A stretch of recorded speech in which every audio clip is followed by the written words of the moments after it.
Selamat malam, salam sejahtera bagi kita semua.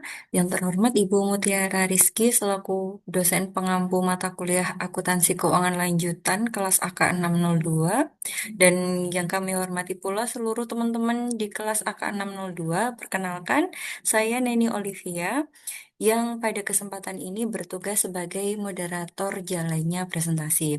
Nah, pada hari ini kelompok 4 akan menyajikan materi dengan judul Transfer antara perusahaan aset tidak lancar satu. Nah, sebelum kita masuk ke sesi pemaparan, izinkan saya menyampaikan pembagian tugas dari kelompok 4, di mana materi ini dibagi menjadi 12 bagian dengan susunan sebagai berikut. Yang pertama, pemateri terkait dengan pengantar transfer antar perusahaan aset tidak lancar akan disampaikan oleh Muhammad Agung. Kemudian yang kedua, jenis aset tidak lancar yang ditransfer yang akan disampaikan oleh Maria Evangelista. Yang ketiga, terkait konsep keuntungan atau kerugian belum terrealisasi akan disampaikan oleh Ganang Agung. Yang keempat, dan kelima, yaitu terkait dengan transfer tanah downstream yang akan disampaikan oleh Kak Mutia Zahra dan Kak Fadila Putri. Kemudian yang keenam, transfer tanah upstream yang akan disampaikan oleh Kak Agung. Yang ketujuh, transfer aset disusutkan berupa bangunan atau peralatan akan disampaikan oleh Kak Ruth Damayanti. Kemudian yang kedelapan, transfer downstream aset disusutkan akan disampaikan oleh Kak Aditya Hanif. Yang kesembilan, transfer upstream aset disusutkan akan disampaikan oleh Kak Wahyu Sidik. Yang kesepuluh, perbandingan downstream dan upstream akan disampaikan oleh Kak Rahmatul Rizkri. Yang kesebelas, contoh soal komprehensif akan disampaikan oleh Kak Andri Rejaldi. Dan yang terakhir yaitu kesimpulan akan disampaikan oleh Kak Wijitri. Untuk pembuatan desain paparan pada malam hari ini oleh Kak Ahmad Sidik. Kemudian pembuatan flyer oleh Kak Ferry Johandi, asisten sorot oleh Kak Alvin Zahri, notula oleh Kak Alia dan Kak Rama Desma, serta penyusunan makalah oleh Kak Resti Anastasia dan Kak Eva Mia serta Kak Arif Gozali. Dengan pembagian tugas di atas, seluruh anggota kelompok 4 sudah berpartisipasi dalam presentasi kali ini. Baik, Ibu, tanpa berlama-lama lagi, mari kita mulai sesi presentasi ini. Kepada Kak Muhammad Agung, kami silahkan.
Baik, Assalamualaikum warahmatullahi wabarakatuh. Izin, suara saya sudah terdengar? Oke, Mas Agung, silakan. Oke, siap, siap, siap, siap. Oke, mohon maaf ada kondisi kesalahan teknis sedikit. Baik, jadi pada sesi kali ini saya akan menyampaikan bagian pengantar untuk materi hari ini terkait transfer perusahaan aset tidak lancar. Bisa ke slide berikutnya?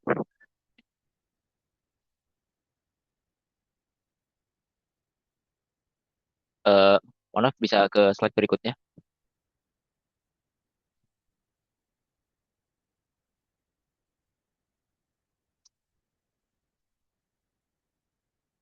Pertama-tama, sekilas terkait transfer antar perusahaan, yaitu transaksi pengalihan atau penjualan aset tetap antara entitas bisnis di bawah kendali grup perusahaan yang sama.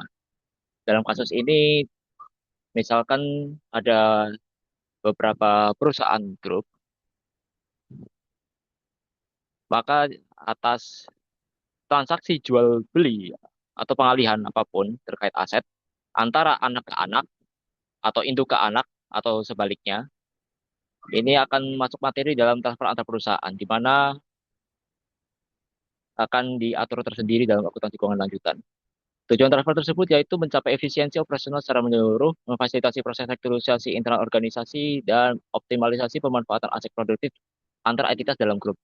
Jadi udah tidak perlu transaksi ke yang lain untuk efisiensi keuntungan. Misalnya dari perusahaan satu punya barang yang dapat dimanfaatkan di anak perusahaan lain. Namun, dalam akuntansi, transaksi ini menciptakan dampak akuntansi yaitu terkait menciptakan laba rugi internal atau unrealized gain atau unrealized loss yang belum terrealisasi dari sudut pandang konsolidasi. Jadi kalau dilihat dari luar kan emang ada perusahaan grup itu harus dibuat laporan keuangan konsolidasi. Karena ini transaksi cuma mutar di dalam grup, maka laba rugi internal ini harusnya tidak boleh diakui dalam laporan keuangan gabungan. Next.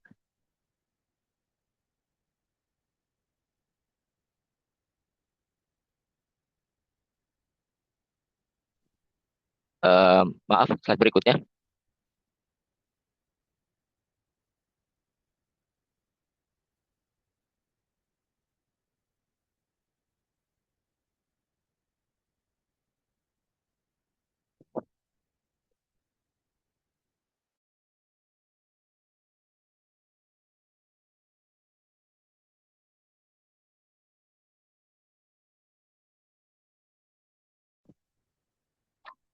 Baik,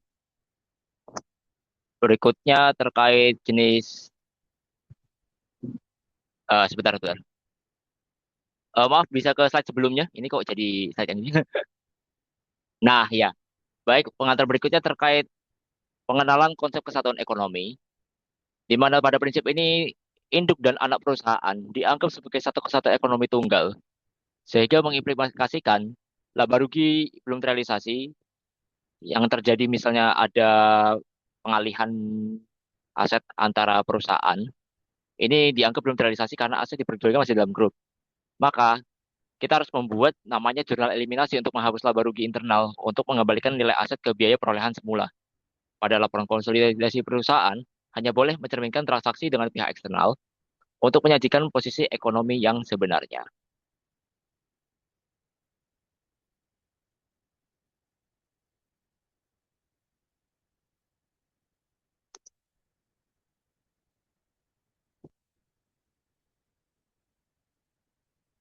Baik, untuk slide berikutnya bisa.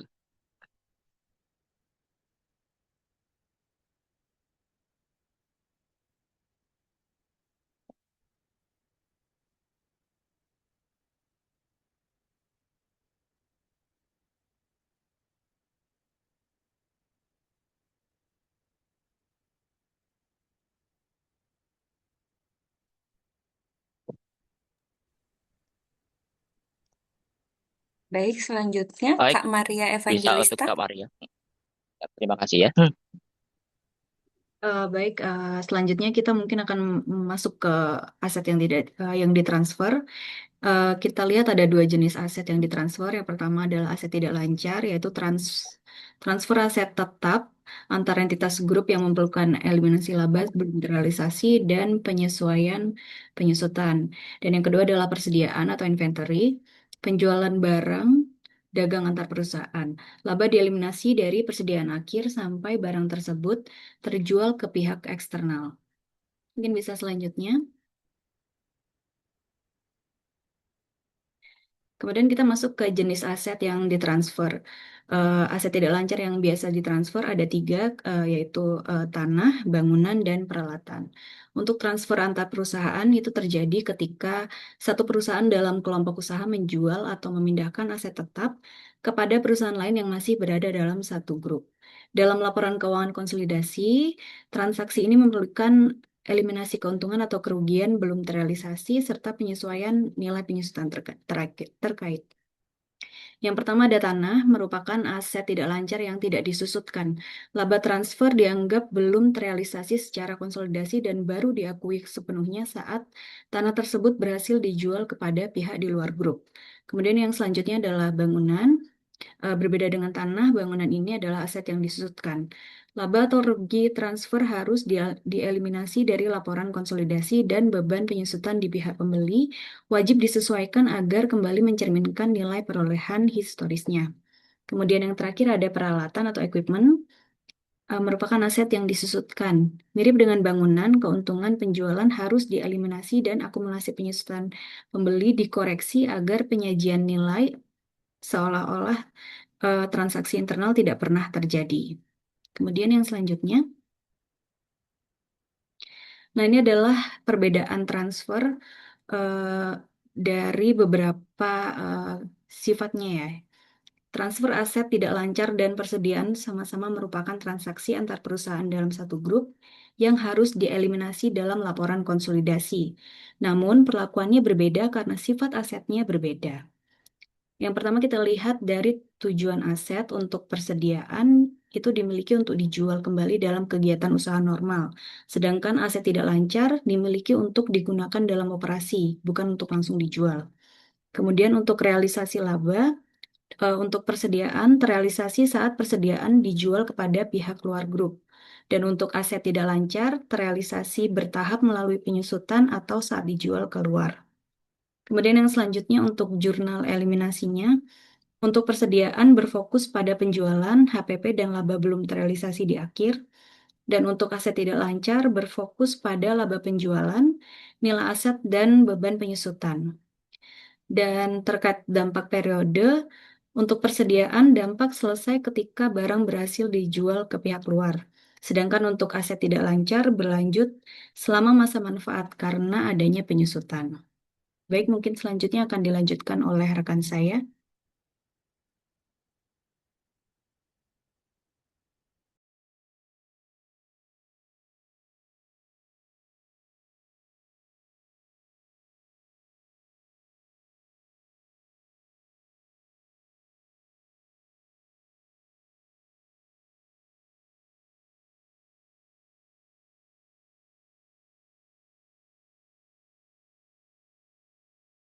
Baik, eh, selanjutnya mengenai konsep keuntungan atau kerugian belum terrealisasi.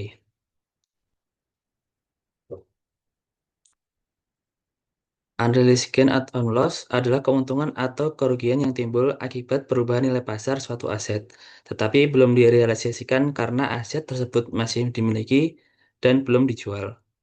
Namun keuntungan atau kerugian tersebut belum benar-benar terjadi karena asetnya masih dimiliki dan belum dijual kepada pihak lain.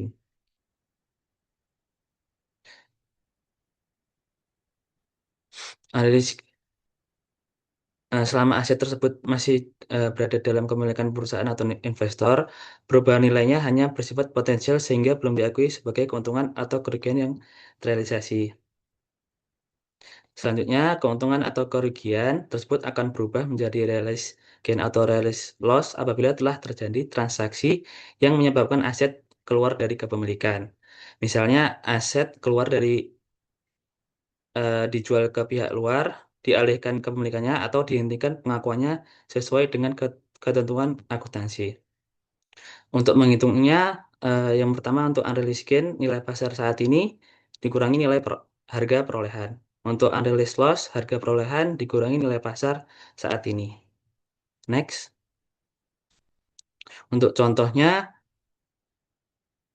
seorang investor membeli saham dengan harga $5.000. Jika kemudian harga saham tersebut meningkat menjadi 5.500, maka terdapat unrealized gain sebesar $500 yang diperoleh dari selisih antara nilai pasar dan harga perolehan. Sebaliknya, apabila nilai pasar saham turun menjadi 4.500, maka investor mengalami unrealized loss sebesar 500. Untuk kedua kondisi ini, keuntungan maupun kerugian ini belum dianggap terrealisasi karena saham tersebut masih dimiliki dan belum dijual. Keuntungan dan kerugian ini baru diakui sebagai realized gain atau realized loss ketika saham-saham benar-benar dijual kepada pihak luar. Selanjutnya,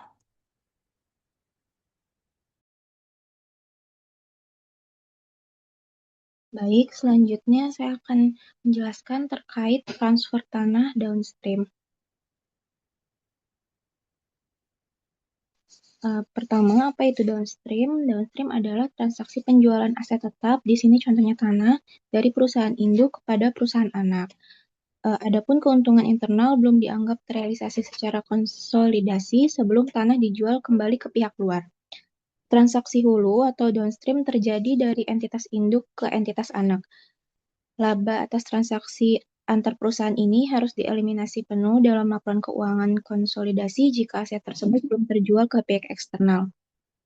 Di sini ada ilustrasi kasus tanah, di mana induk memiliki tanah dengan nilai buku 200 juta dan menjualnya ke anak seharga 350 juta secara tunai.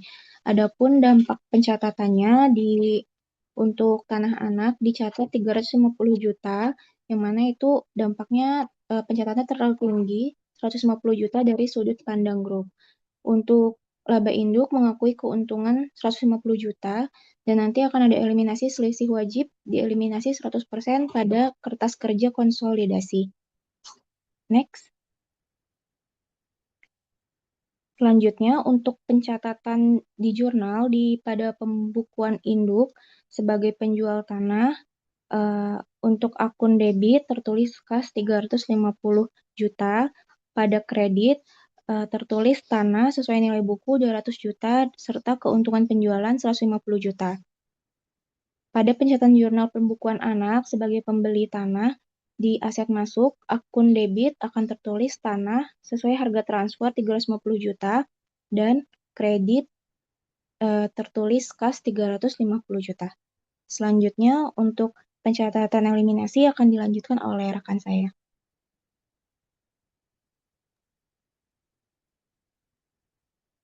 Izin melanjutkan. Selamat malam semua.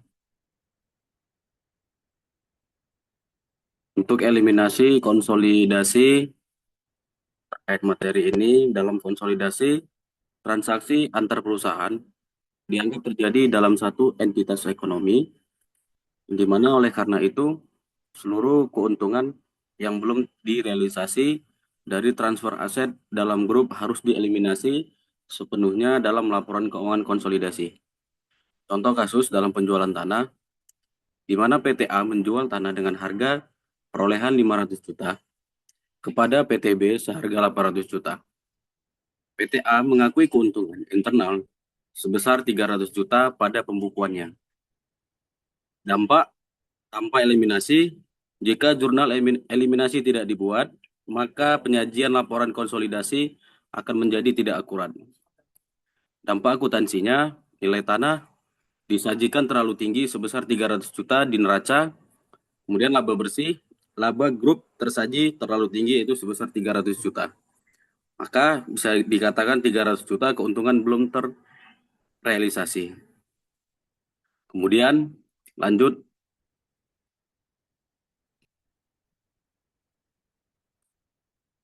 Transfer tanah atau upstream, konsep, jurnal, dan pengaruh ke non-pengendali.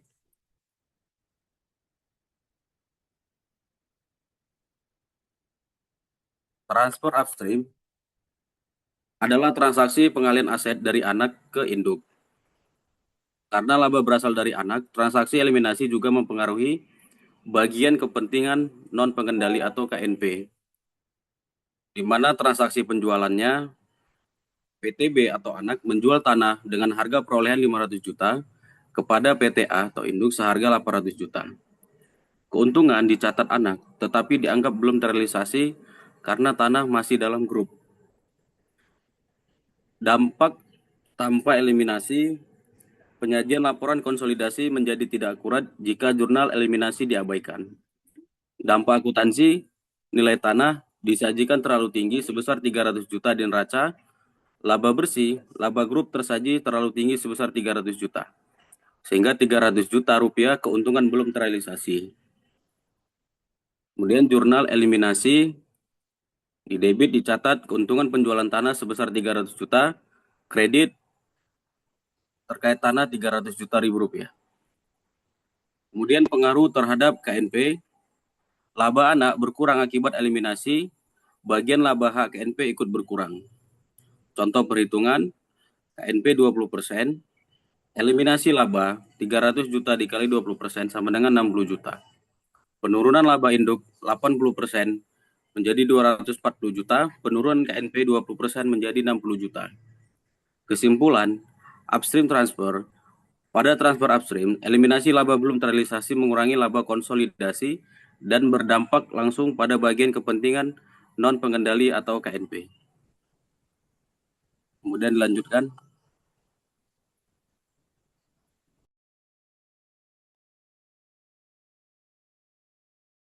Selanjutnya, transfer aset yang disusutkan, keuntungan belum terrealisasi, dan selisih penyusutan.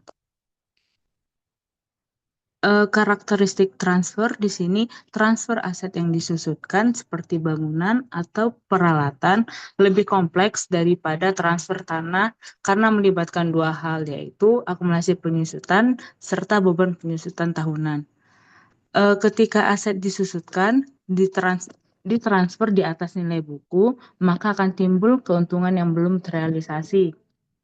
Namun karena di sini pembeli mencatat aset pada harga beli yang lebih tinggi, maka pembeli juga akan menghitung penyusutan berdasarkan nilai yang lebih tinggi tersebut. Sehingga beban penyusutan yang dicatat pembeli menjadi lebih besar daripada penyusutan yang seharusnya dari sudut pandang kelompok. Selanjutnya,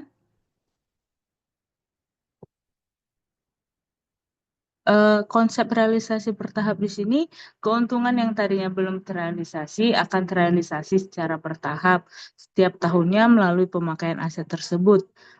Di sini formula selisih penyusutan yaitu beban penyusutan pembeli dikurang beban penyusutan seharusnya jika tidak ada penjualan. Ilustrasi kasusnya, misalnya peralatan dengan nilai buku 100 juta dengan sisa umur 5 tahun ditransfer seharga 150 juta. Di sini keuntungan yang belum terrealisasi yaitu sebesar 50 juta. Penyusutan per tahun, pembeli menyusutkan seharga 30 juta per tahun yang dimana seharusnya berdasarkan data peralatan nilai sebelumnya yaitu 20 juta per tahun. Kelebihan penyusutan di sini adalah 10 juta. Realisasi bertahapnya setiap tahun 10 juta berubah menjadi keuntungan realisasi selama penuh setelah 5 tahun.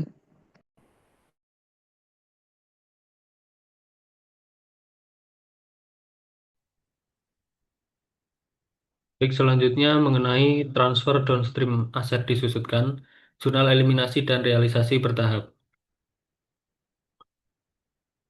Bayangkan sebuah skenario di mana entitas induk mengalihkan aset kepada anak perusahaannya. Transaksi searah ini otomatis memicu timbulnya unrealized gain di dalam grup. Sebagai ilustrasi, asumsikan induk memiliki aset dengan book value sebesar 200 juta rupiah, yang kemudian dilepas ke anak seharga 300 juta rupiah.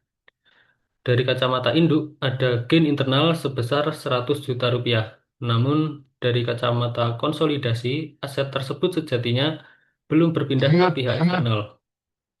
Oleh karena itu, pada tahun terjadinya transfer, kita diwajibkan mengeksekusi jurnal eliminasi untuk menghapus gain 100 juta tersebut, sekaligus merestorasi nilai aset kembali ke angka aslinya, yaitu 200 juta rupiah.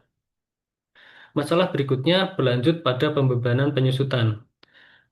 Karena entitas anak mencatat nilai aset pada harga beli yang baru, mereka akan membebankan penyusutan sebesar 30 juta rupiah setiap tahunnya. Padahal basis penyusutan untuk grup seharusnya tetap berada di angka 20 juta rupiah. Nah, disinilah kita harus melakukan intervensi dengan mengeliminasi kelebihan beban penyusutan sebesar 10 juta rupiah tersebut. Mengingat arah aliran transaksinya berawal dari induk turun ke anak. Seluruh beban eliminasi ini murni menjadi tanggungan induk sepenuhnya. Sehingga hak kepentingan non-pengendali sama sekali tidak gradasi. Next. Memasuki tahun-tahun berikutnya, unrealized gain ini tidak akan menetap selamanya. melainkan akan terrealisasi secara bertahap melalui koreksi penyusutan 10 juta rupiah tadi. Pada tahun kedua, sisa gain tersebut menyusut menjadi 90 juta, lalu 80 juta di tahun ketiga. Dan proses ini terus bergulir hingga akhirnya terrealisasi penuh 100% tepat pada tahun ke-10. Seiring berjalannya waktu, format jurnal eliminasi juga membutuhkan sedikit penyesuaian. Kita harus mengganti akun keuntungan penjualan dengan mendebit saldo laba awal induk sebesar sisa nominal gain yang belum terrealisasi. Sementara itu, jurnal koreksi penyusutannya tetap dieksekusi secara konsisten sebesar 10 juta rupiah per tahun, sampai umur manfaat aset benar-benar habis. Sebagai catatan penutup, esensi dari seluruh manuver penyesuaian ini bersifat eksklusif. Artinya, jurnal hanya direkam pada kertas kerja konsolidasi tanpa memodifikasi pembukuan individual milik induk maupun anak. Selanjutnya akan dijelaskan oleh rekan saya. Terima kasih.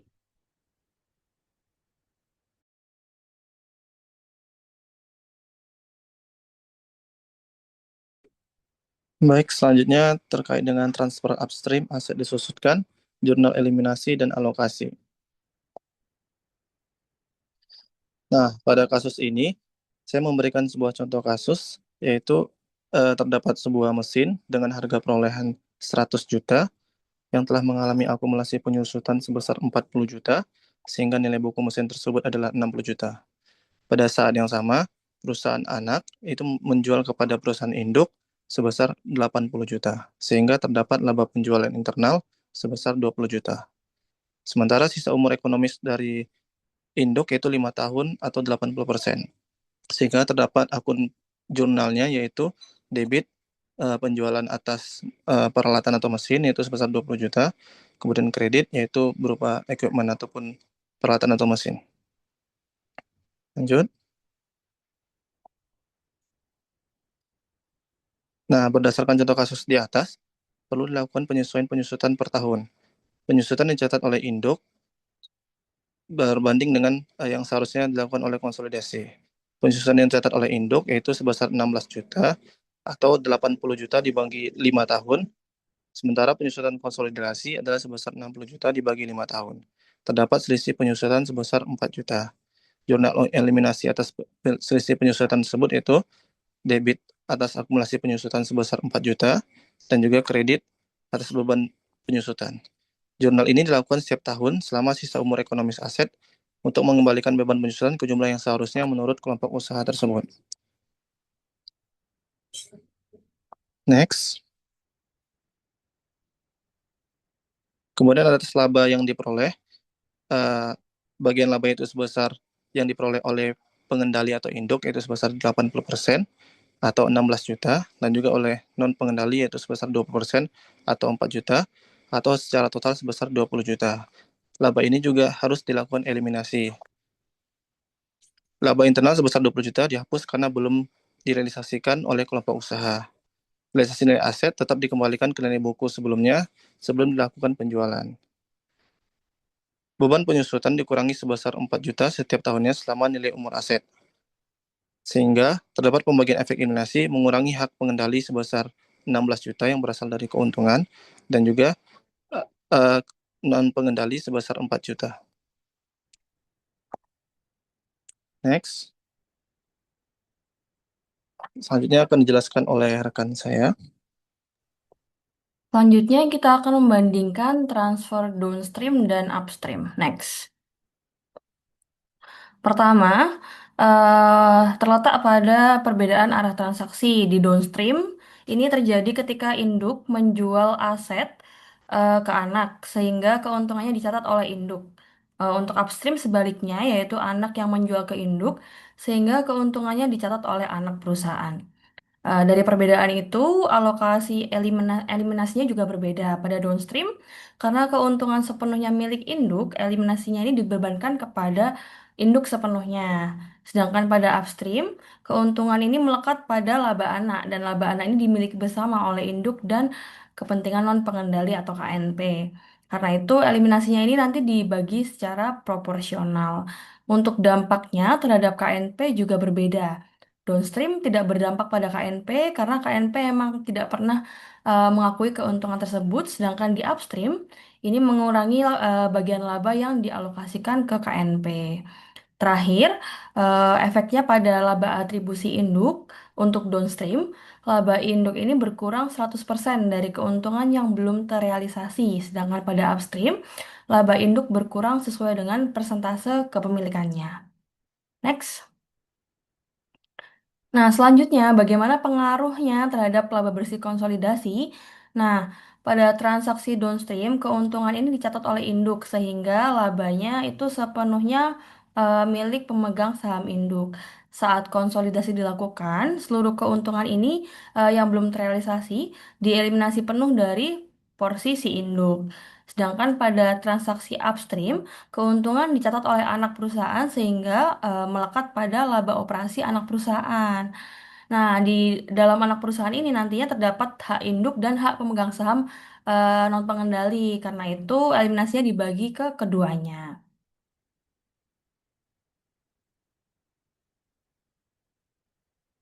Selanjutnya untuk contoh soal komprehensif akan disampaikan oleh rekan saya, Kak Andri. Silakan Kak Andri.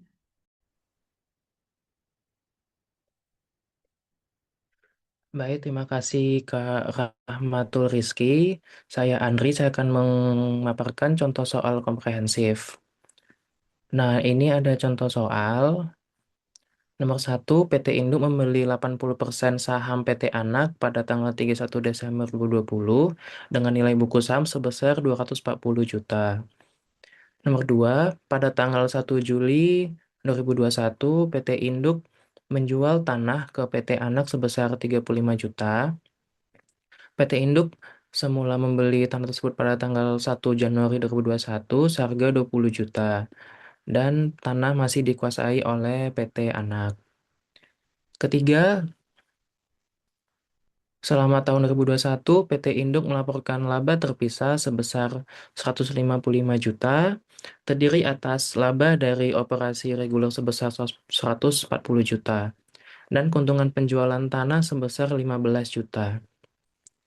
PT Induk mengumumkan dividen sebesar 60 juta, PT Anak melaporkan laba bersih sebesar 50 juta, dan mengumumkan dividen sebesar 30 juta.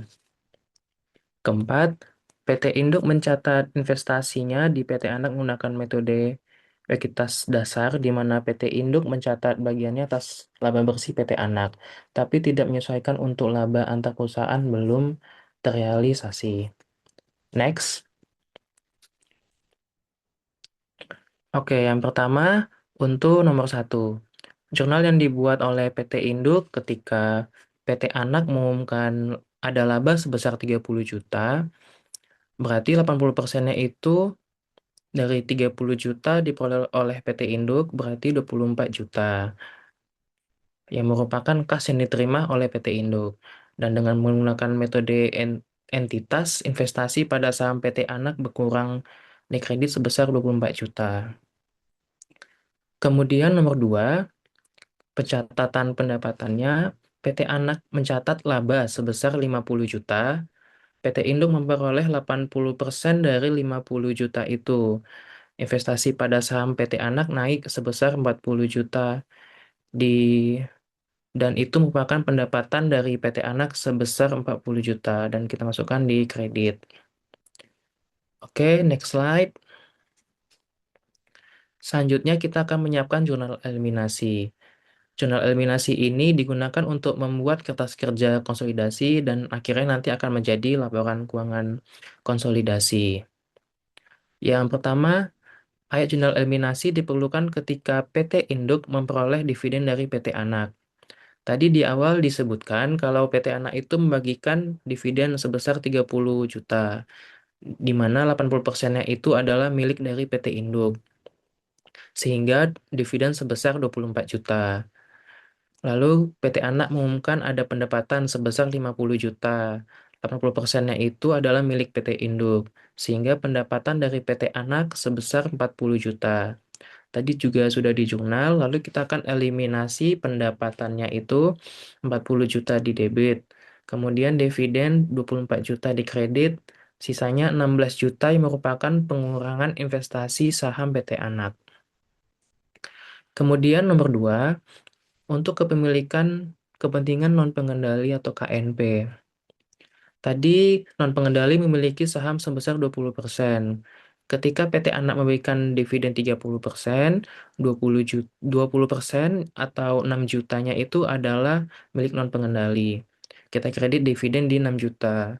Kemudian laba yang di antara 50 juta itu 20%-nya milik non-pengendali sebesar 10 juta. Yaitu akun pendapatan untuk KNP di debit sebesar 10 juta. Kemudian ada satu lagi akun kredit kepentingan non-pengendali sebesar 4 juta. Kemudian nomor 3, berikutnya kita akan menganalisis saldo awal. Ketika PT Induk mengakuisisi PT Anak dengan kepemilikan 60%, dia mengeluarkan kas sebesar 240 juta. Nah, ekuitas pada PT Anak itu ada 300 juta. 200 juta itu saham biasa dan 100 juta itu saldo laba.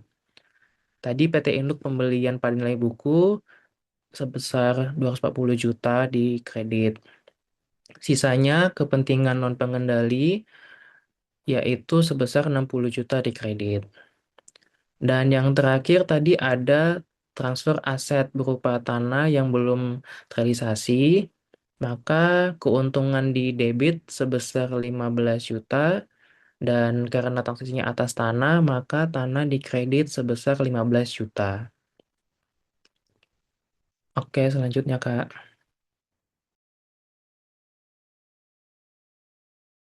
Oke, next Kak.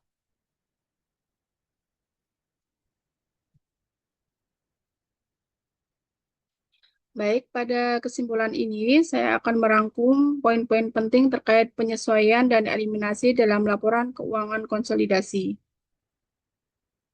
Yang pertama, transfer antar perusahaan aset tidak lancar merupakan transaksi internal dalam satu kelompok usaha, sehingga tidak dianggap sebagai transaksi dengan pihak luar, sehingga untuk transaksi internal ini perlu untuk dieliminasi.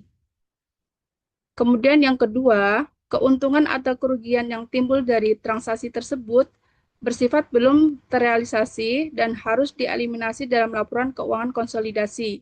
Karena keuntungan dari transaksi internal bersifat belum terrealisasi dan belum melibatkan pihak eksternal, keuntungan tersebut harus dieliminasi dalam laporan konsolidasi. Kemudian yang ketiga, keuntungan baru dapat diakui ketika aset telah dijual kepada pihak di luar kelompok usaha, sehingga mencerminkan kondisi yang sebenarnya.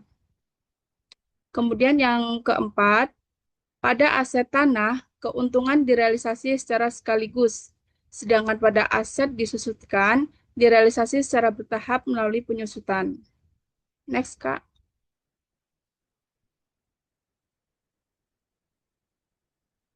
Selanjutnya, arah transfer juga mempengaruhi pembebanan pada eliminasi. Jika transaksi bersifat downstream, maka seluruh eliminasi dibebankan kepada induk. Sedangkan untuk upstream akan dibagi antara induk dan kepentingan non-pengendali. Kemudian terkait untuk alokasi laba, total keuntungan yang dieliminasi tetap sama, namun perbedaannya terletak pada alokasi laba, yaitu terletak dari bagaimana laba tersebut dialokasikan antara induk dan non-pengendali. Selain itu, jurnal eliminasi hanya dilakukan pada kertas kerja konsolidasi dan tidak mempengaruhi laporan keuangan atas masing-masing entitas. Dan yang terakhir, untuk tujuan dari eliminasi ini adalah agar laporan keuangan konsolidasi mencerminkan kondisi yang wajar sesuai dengan konsep kesatuan ekonomi, yaitu seolah-olah kelompok usaha ini merupakan suatu kesatuan ekonomi.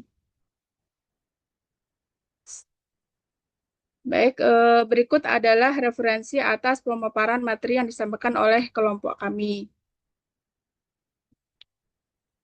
Yaitu, sekian dan terima kasih.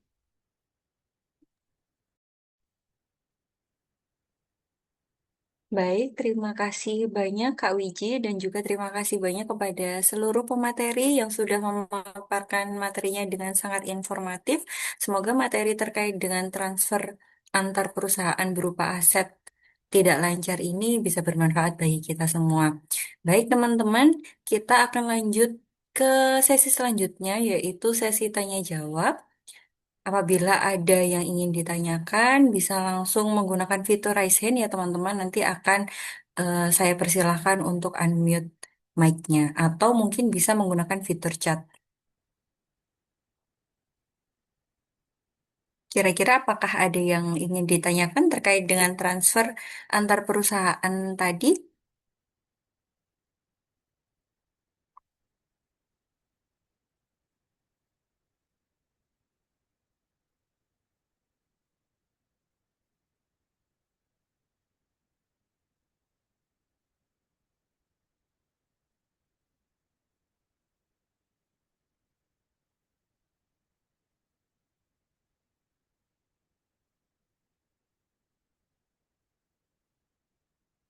Oke, ada yang bertanya dari kelompok atau teman-teman yang hadir?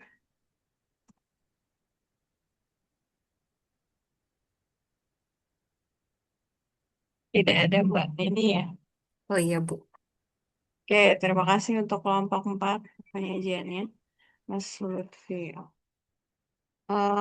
Kita break terus dulu kelompok penyaji ya. Yang hari ini sudah memaparkan materi dengan sangat tepat. Karena tidak, mungkin ada yang mau bertanya di luar, tadi kan sudah lengkap ya.